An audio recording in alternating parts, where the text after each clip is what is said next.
guys, so today is the day I'm going to do my Q&A. I have been asking questions, or not asking questions, I've been asking for questions on Facebook and Instagram, and so I had wrote down the questions that I was asked, and then I also have a few that I found on like Instagram and stuff, just to kind of get a decent length video if I don't have enough questions from the people that asked. And I'm sorry for the ring light, but I have to be able to read, so I have to have my glasses on, otherwise I would take them off. Anyway, so we're going to start with questions that are from the YouTube group that I am in on Facebook. The first question would be from Louise. I'm hoping I said that right. I did not write down last names just because I don't want to invade their privacy or anything. So anyway, the first question they asked was, if you had to introduce yourself to the world, what would you say? Well, I would say my name is Melissa. I am married, been married for 3 years. I have a dog and a cat who are like my children to me because I do not have human children.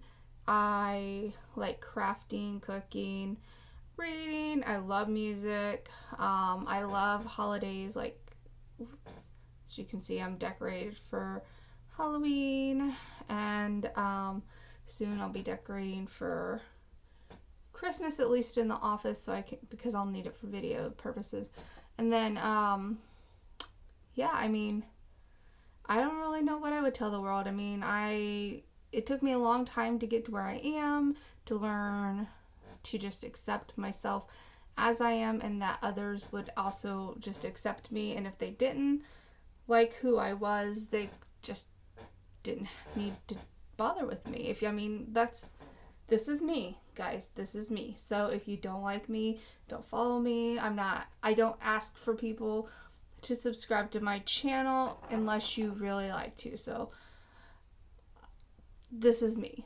But their next question, because Louise had 5 questions total. The next question they asked was, if you had one wish, what would it be? This is going to probably sound a little... I'll do a wish for myself and then a wish for everyone. So my wish for everyone would be that everyone could just honestly get along. I'm so tired of the hatred. I'm so tired of the I feel like we're going back in time. We had made so much progress, and then now it's all back to the whole racism, slavery, and all that thing. And I feel like we're going backwards in time rather than progressing forward. And I just wish everyone would learn to just get along and realize that it doesn't matter what skin color you are, what your sexual preference is, what color your hair is, or anything like that. We are all physically the same inside for the most part. We all bleed red. We all have basically the same type of organs, bones. I mean, we are all just people. So why do we have to let something like skin color or preference or anything like that get in the way of just being a decent human being? That's all I gotta say. So my wish for the world would be that we could all just get along. My wish for myself would be that I could have a family, or, whether it is through biological children or adopted, fostered children. I just want a family. So that would be my wish for myself. Then they asked, what does hope mean to you? Well, hope means a lot to me, actually. Hope is like faith in a way to me. It gives me the motivation to keep trying, to just go on.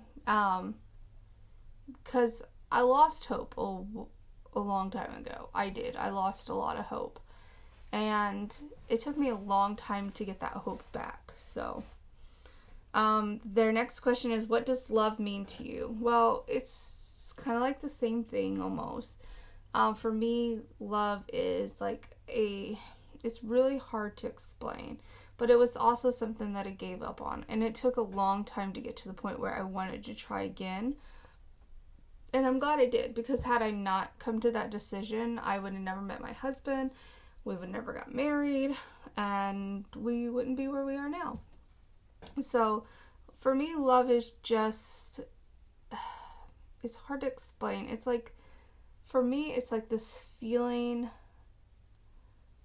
of almost like a security, if that makes sense. Because I know it's going to sound wrong, because people are going to think, oh, you're with your husband because he makes you feel secure. Well, he does make me feel secure, but because of the way it makes me feel more loved. I don't know how else to really explain it.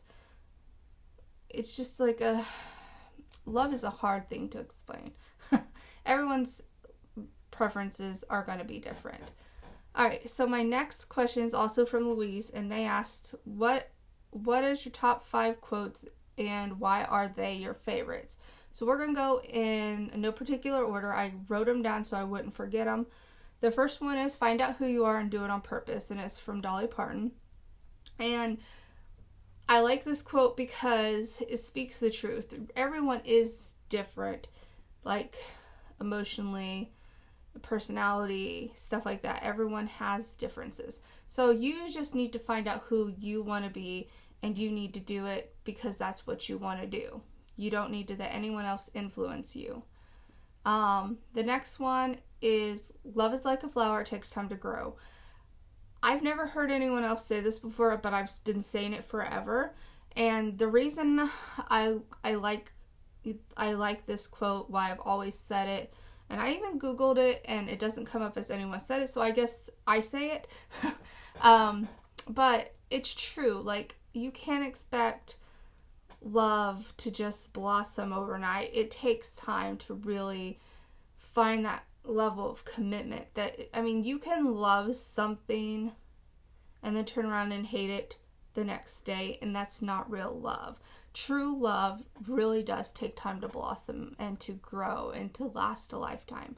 So, the next one is, if you can dream it, you can do it. And that's by Walt Disney. And I love Disney. If you know me, you know I just absolutely love Disney. If you can see, I got all my Belle stuff in the back. I also have a lot of penguins because I love penguins. But for me, this quote right here is basically telling you, if it's something that you truly dream of, put your mind to it and you can accomplish it. And so that is why I choose to love this quote. That's why I choose to try to live by this quote. The next one is, only I can change my life. No one can do it for me, by Carol Burnett. And like all the other quotes, they seem to all have a theme. I know this, but I truly believe that if your life is so horrible that you are the only one that can do something to change it. I have friends that I know who will sit there and blame everyone else for every bad thing that happens in their life or is happening in their lives. And all I can tell them is, you know what? If you don't like what's going on, you need to figure out what you need to do to change it, because you are the only one that has that type of control. So, with that being said, next question. Without music, life would be a mistake. And I cannot say this person's name. It's like Frederick Nietzsche. I'll try to remember to put it on screen right here. Anyway, I'm trying to go faster now because I've realized that I'm take 10 minutes just on the first 5 questions. So this one I love because music is really important to me. Music calms me, makes me happy, and when I'm sad, it's the only thing that I don't know how to. Music is just everything to me. So if I did not have music in my life, honestly, I don't know where I would be. All right, moving on. Next questions are from Robert. They asked 2. First one is, why did you start doing YouTube videos? Well, initially 10 years ago on my old channel, which I learned has been hacked, and I don't know how to fix it because I don't remember the password or anything. But I used to have a channel, Angry Angel 83. I do still have a few videos up on that channel, but 10 years ago I started vlogging to be part of a particular community, and I kind of grew with that community. Well, we'll call him a troll. I don't even know if it was, I can't remember if it was him or her, but we'll just say a troll. I basically let them ruin my YouTube life. I quit. I erased almost all my videos, and I just quit. Cold turkey quit. I was done. And since then, I've tried to come back a few times, and this last time that I've come back has been the most time I've spent back on YouTube, where I've actually put the time in and started actually dedicating more time to YouTube. And I started back because when I was doing YouTube before, it was always very therapeutic to me, because even though I'm not physically sitting in front of someone talking to someone, it just really helps sometimes to get what I got to say out. And sometimes I sit here and talk to the camera and make videos that you guys never see, but for me it's just very therapeutic to get that out. But sometimes I'll watch the videos back and I'm like, I really can't post that, or I really shouldn't post that, so I don't. Maybe one day you'll see some of those videos, but for now I kind of keep them in a different archive folder, just for myself, so I can go back and watch them and kind of be reminded of where I was and what kind of frame of mind I was in and stuff like that.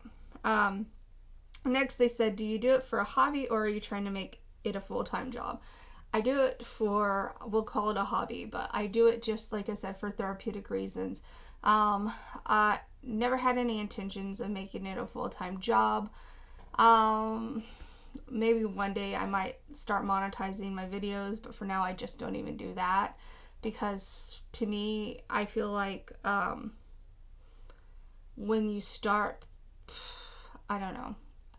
I just never had the intentions of saying, you know what, I'm going to do YouTube and I'm going to make millions of dollars, because I watch a lot of YouTubers who do make a really good living off of YouTube videos, and I don't have their personality, I don't have their drive, I don't have their will. So there's that.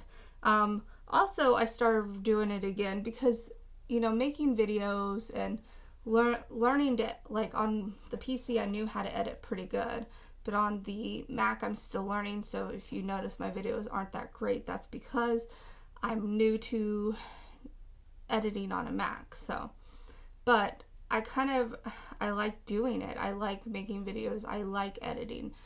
And I kind of wish I went to school for that now, because it's something that, like, I really do enjoy doing. But it's fine. It is what it is. Next questions come from, I want to say Killian. It's Cillen. I'm sorry if I pronounced your name wrong. And they ask, what is YouTube to you and why did you start? Well, I kind of already answered that. It's therapeutic, etc., etc. So, their next question was, what would you do with $1 million? Honestly, this one is pretty easy, because I would pay off all my debt, all my husband's debt, student loans, etc., anything that's included in debt. I would buy some land. I would move our current house to said land and then start the process of actually building our dream home while we're living on our land.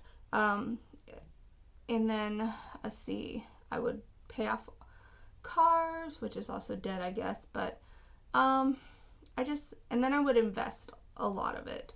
I might pay off my parents' house and buy Justin's mom's house, but I don't know if you could really technically do all what I'm saying with $1 million.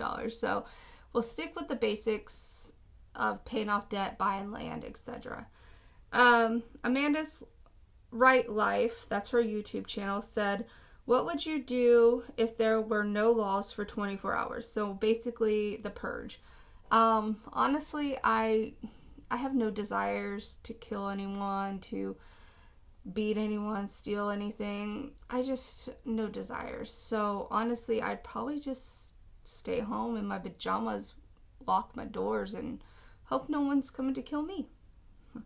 And then LaShawn Victoria said, what lens do you use when taking a video? I don't have a particular camera or lens, I guess I should say. I use my webcam, which is what I'm using now. I use my phone, and then I have another camera which is set up in the other room there because I'm in the process of filming some DIY stuff. But I don't have like a fancy camera or anything like that. Just I have a point and shoot, a webcam, and a phone, so that's all I use when making videos. Alright, so that was it for those questions.